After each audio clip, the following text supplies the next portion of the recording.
Signal gasoline. Let every traffic signal remind you, you do go farther with Signal gasoline. Yes, you do go farther with Signal.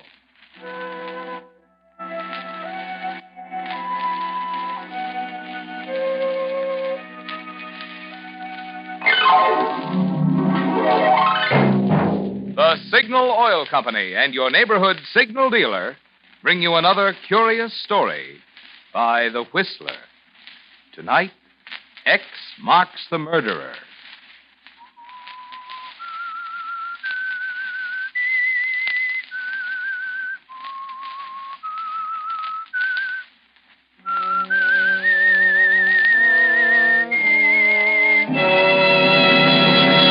I am the Whistler, and I know many things, for I walk by night.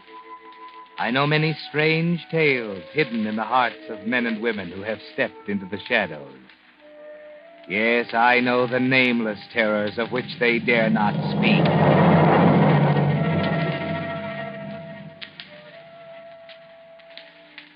If it hadn't been for a simple housewife named Mamie Cast and her idea, the police might never have solved the case at all. And it was a case that they certainly wanted to solve, and quickly. It was a long series of murders which baffled police and terrorized the city, not only because of their fiendish quality, but because of their apparent lack of motive. I say apparent lack because you can't expect the police to find and recognize a motive deep in the mind of a man who simply enjoys killing, a man who rationalizes his feeling into a sort of righteous clause. So at the time Mamie Cass got her idea, the police were still baffled and getting nowhere. Mamie, reading about it, got her idea and told Ben, her husband, about it over their evening coffee. Think of it. 4 of them, all women, stabbed and left dying in the streets. And the police looking high and low, and him or her nowhere to be found. You know, it must be a man. It couldn't be a woman to do a thing like that to her own kind. Don't you agree? Huh? Oh, Ben, ain't you listening to me? Sure. What's got into you sitting there staring like that? I was just watching you reading about it. You get all worked up. Like it was you that was stabbed. Like any minute it'd happen to you. Well, it might be, too. Who's to say he's not lurking right around here? And when I go out some night, why, it might be someone in our own neighborhood. Might be. You know, the police think it's a working man. They do? Why? Well, because all the killings have been on weekends, when there ain't work to keep a body busy and out of trouble. If they know so much, why don't they catch him? They don't know. It's just a theory. They're just guessing. Well, sort of, yes, but... Well, they'll double the police on weekends until they catch him. Maybe he's too smart to get caught. The newspaper's offering a reward for $1,000.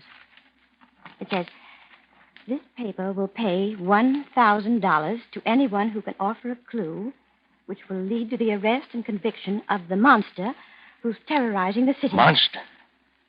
Is that what they call him? Well, what else would you call one who kills people like that? You know, we could use that $1,000, Ben. I want nothing to do with it. You wouldn't take $1,000 if all you had to do was to give the police an idea? I ain't got any idea. Well, I have. I've been working on it all day, and I'm going to send it to the police. You have? Yes. Where'd you get this idea? I ain't put any ideas in your head, have I? Where'd you get an idea? All you do is come home from work every morning and fall asleep. When you wake up, you sit in that chair all afternoon and evening till it's time to go to work again, just sitting there and brooding. No, I gave myself this idea. You wouldn't want to tell me, would you? No. Why should I? I'm your husband. It ain't right to keep things from your husband. You keep things from me. No, I don't. What things? You don't always tell me where you go. Can't a man take a walk now and then without having to get his wife say so? What's your idea? Well, here, look. See this map of the city? Huh? See them 4 crosses? Yeah, what are they? Each one marks the place where a killing occurred. Anybody can make a map like that. Well, wait a minute. Watch. When I connect those 4 points, it makes a square. Almost. That ain't so wonderful. Now, my theory is that whoever's doing the killings lives someplace inside that square. Oh, there's 500,000 people lives there. But he never strikes twice in the same place. I've got the idea that he goes out in a different direction from where he lives every time he wants to do away with somebody. What makes you think that? Well, it's just natural not to do something like that in front of his own house. He'd go far away and in a different direction each time, so as not to have two happen in the same place, don't you see? And according to your figuring, where does he live? Somewhere in the middle of the square. Now, wait till I connect the opposite corners of the square. What's that for? He lives nearby where the lines cross. Now, look, come here. Let's see. Yeah, this one comes along 8th Street. And it crosses this one here. Ben, look. Huh? Why, they cross right here. Practically in our own block. There, you see? Maybe it is someone we know. Maybe we see him every day. Oh, this is rot. You ain't aiming to send this fool idea to the police. I am. Maybe it is rot. And maybe it's worth $1,000. Anyways, I'm going to try. Mamie, I'm warning you. Don't fool around with something that's none of your business. And why not? Got a feeling you might regret it.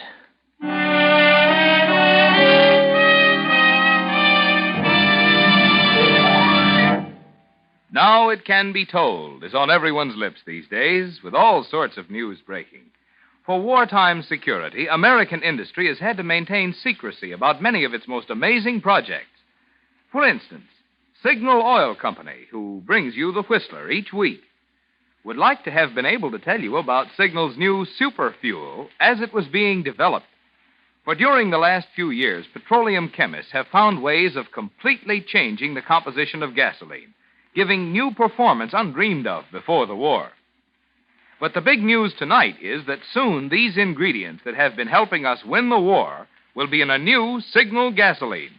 Yes, a new Signal super fuel, which will challenge you to step on the pedal and find the greatest thrill you've ever felt in driving.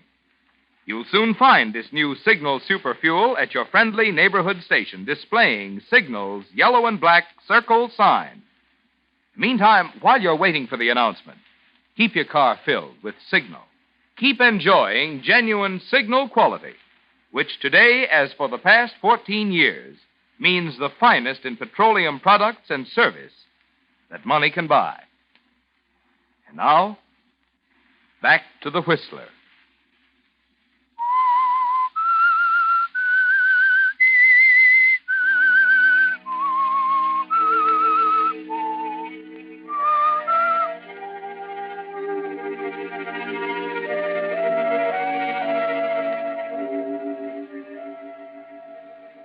Yes, that was the beginning of the end of the atrocity murders that terrorized the city.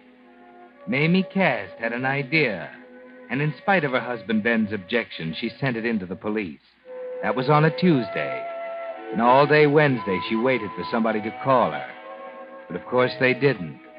And that night, as a patrolman strolled down 8th Street...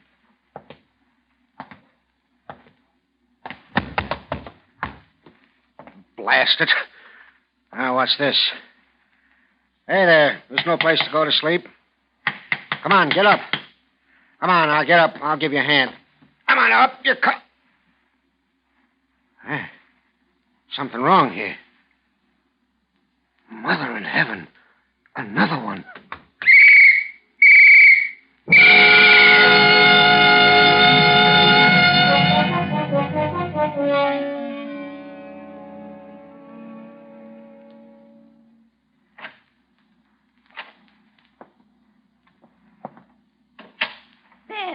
Is that you? Huh? Ben, Quit screeching. It's me. it's happened again. What's your light on for? Turn it off. Right here in our block. It was horrible. Turn that light off. I was frightened. I felt safer with it on. I like the dark. Turn it off. All right, all right. Didn't you hear me? Don't you know your wife's been here all this time, almost dying with fear? There's been a murder almost on our doorstep. Yeah, I know. You know? How? The police were talking about it as I came in.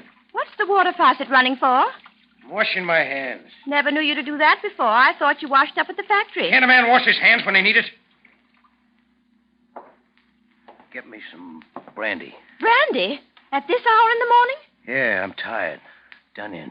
Never acted like this before. It's right here on the sideboard.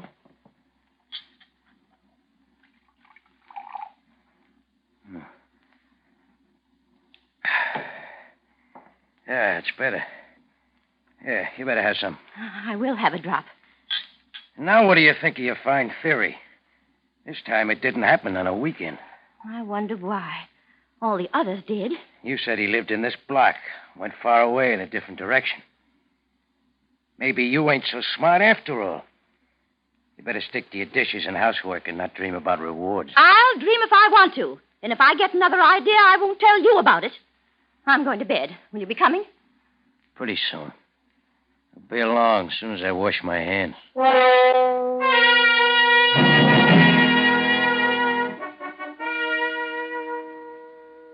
Well, Mamie Cass, perhaps your idea wasn't so good. Or perhaps it was too good.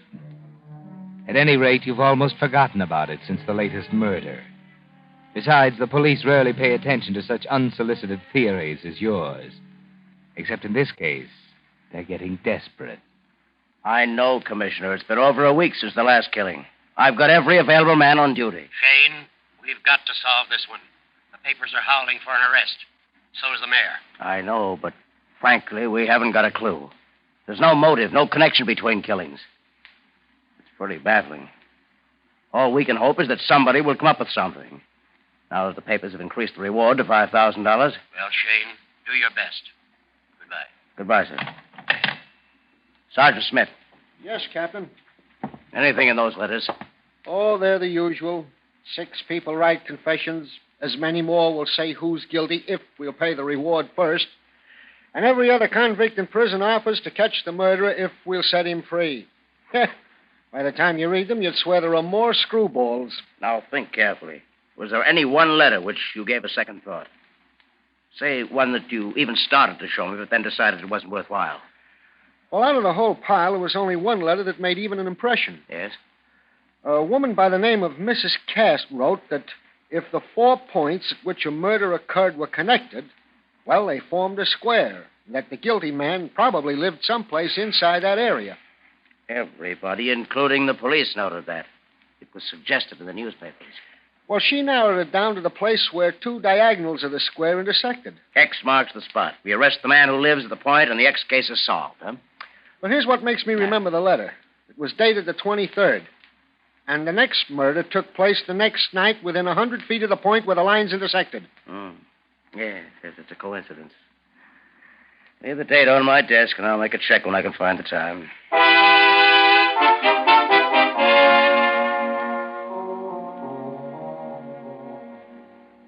Now, Mamie, perhaps your theory will get a try, but only when Captain Shane gets around to it. And in the meantime, a certain change of attitude is coming over you. Yes, there's a new and strange thought coming into your mind. And tonight it begins to take real shape.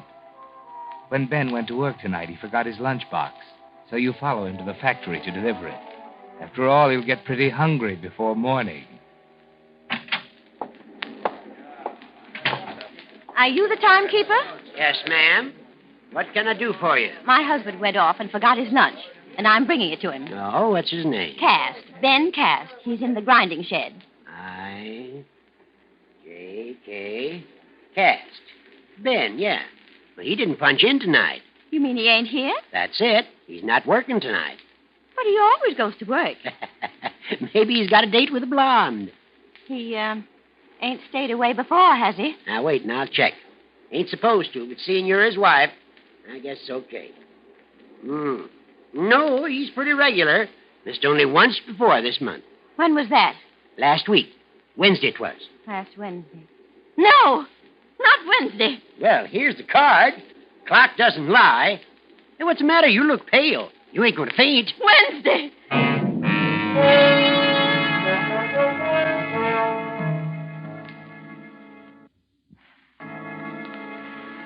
What is it you're thinking, Mamie? Wednesday, last Wednesday, Ben didn't come to work. Last Wednesday, when a woman was killed just outside your door, and Ben came in and washed his hands. When you get home, he's not there yet. You wait, and finally...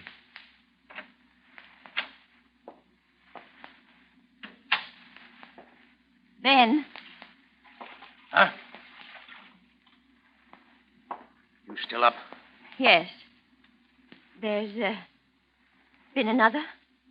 Yeah. Don't pester me with questions. I'm too tired. I won't, Ben. Oh, I left the brandy on the table for you. Yes, Mamie. Now you're beginning to understand. And now you know your plan was too good. Too good. But what about you, Ben? What are you thinking? Were you in too much of a daze to hear what Mamie was saying to you? Don't you see those looks she gives you the next day? Looks of fascinated horror? You don't even notice that she's frightened. It doesn't penetrate that she knows anything. That is, not till you go to work the next night. Yeah, sure. Hello, Ben. Oh? Well, I see you brought your lunch tonight. What do you mean? I could eat, don't I? Well, you forgot it last night. Your wife brought it down. My wife was here last night? Yeah. Brought my lunch basket? Mm-hmm. She knows I wasn't to work? That's right. And she seemed a little upset about it. Hey, where you going? Better straighten things out before it's too late. I'm going home.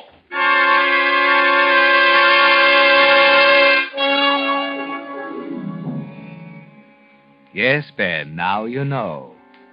Now the danger signals penetrate through your numbed consciousness. And you're going home to Mamie fast. Only as you climb the stairs, you realize someone is there before you. There are voices at your door. You shrink back in the shadows of the hall. Well, good night, Mrs. Cass. Good night. Sorry to have bothered you. I'm afraid your letter won't be of much help. Thanks for sending it in anyway. Good night. Good night. Well, what do you think, Captain? I won't think anything now. I'll wait till we check with her husband.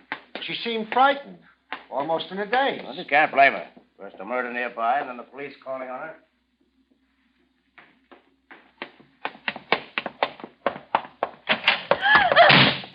Ben! You're home. What those men want? Well, they just came to ask about the letter. It doesn't mean a thing. They check up on all letters like that. You were right, Ben. The idea wasn't any good. They ask about me. Yes, but just what they call routine questions. What you did, where you worked, and how long we'd been married. You know, things like that. You told them? Oh, yes, I had to. And did you tell them I didn't go to work last Wednesday? No, I didn't tell them that. You know, don't you, Mamie? No. You don't have to tell me where you were. I'm not asking you anything, Ben. How'd you know the other night when you asked me if there'd been another one? It was in the newspaper. Wasn't in the papers when you asked me.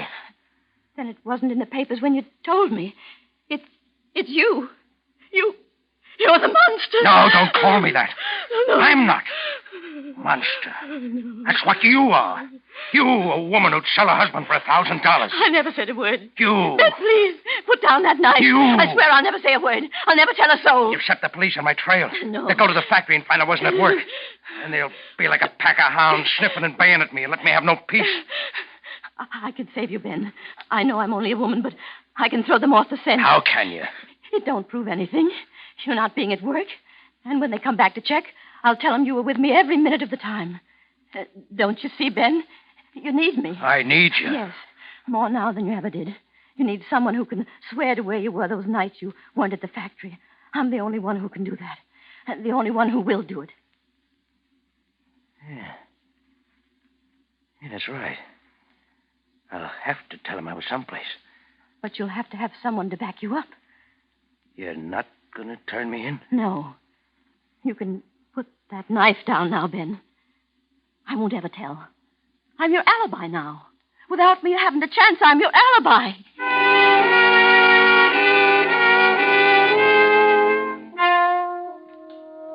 Yes, Ben, be careful. Mamie is your alibi, your only alibi. So be careful of her, very careful. Stay at home. Watch her closely.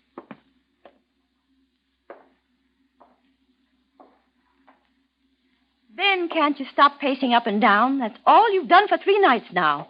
That and sit brooding in the armchair. It's getting foggy. Heavy black fog. Can't see the street light. Ain't it about time you started for work? Ben, What'd you say? I said, ain't it about time you started for the factory? I won't be going to the factory tonight. Not going to... What's come over you? You'll call the factory and tell them I'm not coming in tonight. Don't make me do that. You'll do as I say. All right. But don't go out. Not again. Not another one. What difference does it make? Oh, no. Rotten world, anyway. Oh, no. You're better off out of it. We'd all be. Oh, but Ben! Call the factory. Tell them I won't be there. I'll be back in the morning. No, Ben, come back! Don't go! Ben!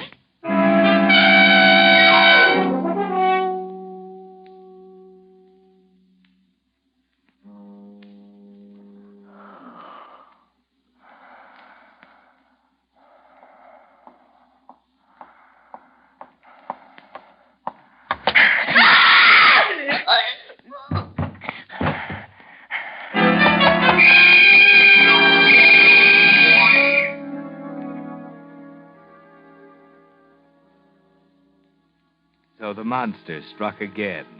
For the last time. You didn't know that, Ben, but it was for the last time. Yes, it might not have been if it hadn't been for Mamie's idea and her letter to the police, and the train of thought it started in the mind of Captain Shane of the Homicide Squad. You think we've got enough to make an arrest, Captain? Not yet. We've got nothing new. But I hope to after I've questioned him. Everyone knows what to do? Oh, yes, sir. We've even rehearsed like actors. Good. Then bring him in. Right in here, Mr. Cast. Sit down, Mr. Cass. Why am I here? My wife's waiting for me at home. She'll be frightened. I just stepped out for a few minutes. You told her you'd be right back? Yeah. Then, of course, she will be worried. I'll be as brief as possible, and you can go to her. Mr. Cast, we want you to help us. Me? Help the police? Well, these killings have us baffled. We thought you might be able to help us out. How? Your wife sent us a map. It was her theory that the guilty one lived near the point where the two lines crossed. Oh, yeah, I remember it. I told her there was no use bothering the police with it. You didn't think it strange when the next murder took place within 100 feet from that point? Oh, queer things happen. Right after she pointed out to you that 4 murders had occurred on weekends, the next one took place on Wednesday. That was the first night you had missed going to work in 6 years. I didn't feel well. I stayed home. A week later, on a Thursday, there was another murder. That was the second time in 6 years that you didn't go to work. Oh, I don't remember. I did stay home again. It might have been that night. Your wife knew, of course, that you were staying home. Of course. She always knows when I stay home. Then why did she take your lunchbox to the factory that night? She brought my lunch? Yeah. Oh, yeah.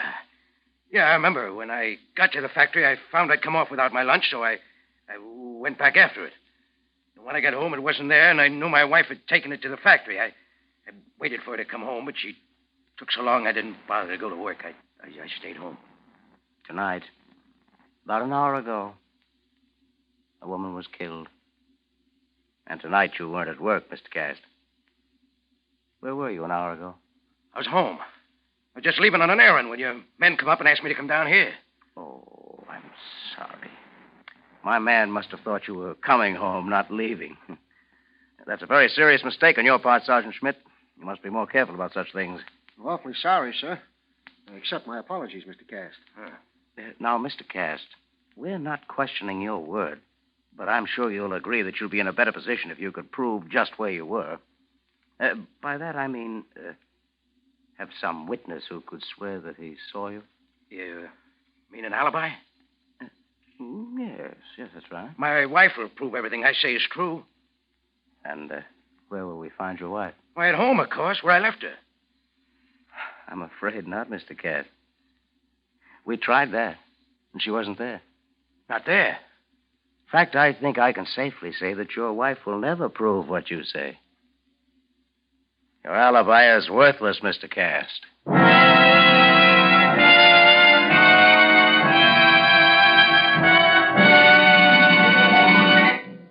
The Whistler will return in just a moment with a strange ending to tonight's story. Meantime, where are you going? I mean, with that unlimited supply of gasoline you can enjoy from now on. Yes, of course, you're going to make up for lost driving and really go places. But unfortunately, for a while at least, it's going to have to be on those tired old tires that have been recapped and repaired again and again. Now, to avoid marring your driving fun with that familiar roadside disease in which one side of a tire gets very, very flat, here is a surefire prescription. Tell your neighborhood Signal gasoline dealer you'd like for him to keep an eye on your tires, to catch little cuts and injuries before they grow big and let you down before you can buy a new tire.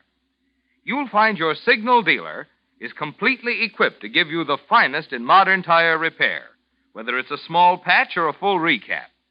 For those friendly dealers displaying Signal's yellow and black circle sign are much more than just a place to get Signal Go Farther gasoline and fine Signal lubrication. Each Signal dealer has a complete line of automotive services and fine accessories to keep your car running better, looking better, and lasting longer. And now, back to the Whistler.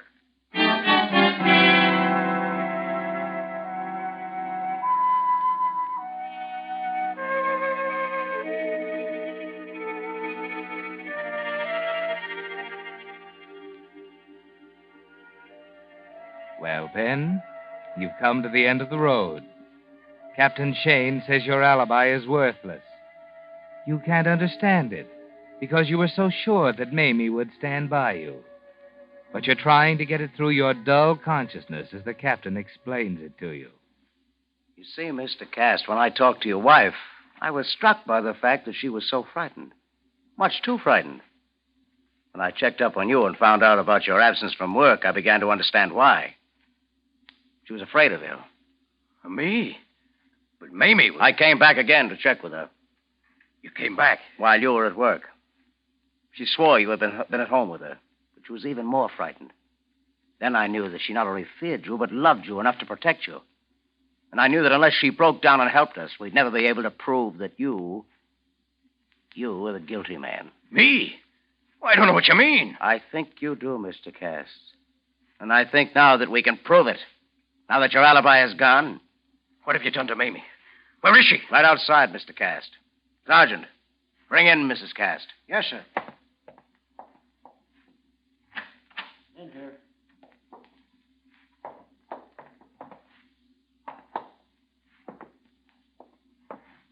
Put the body down. Body? What's my wife doing on that stretcher? She's dead. No. No, my alibi. What have you done to her? We didn't do anything to her, Mr. Cast. Tonight she ran out after you, probably to try to stop you, and walked right into your trap. It was your wife you killed tonight, Mr. Cast.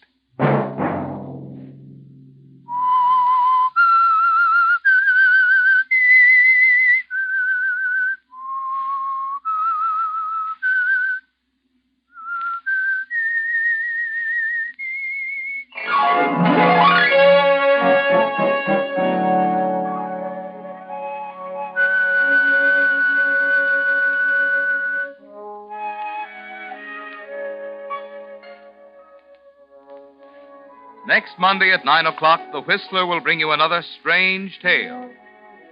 The Whistler is broadcast for your entertainment by the marketers of Signal gasoline and motor oil and fine quality automotive accessories, and by your neighborhood Signal dealer. This program, directed by George W. Allen, with tonight's story by Joseph Cochran, music by Wilbur Hatch, is transmitted to our troops overseas by the Armed Forces Radio Service. This is Marvin Miller speaking, and suggesting that you let every traffic signal remind you that you do go farther with Signal gasoline. Yes, you do go farther with Signal. This is CBS, the Columbia Broadcasting System.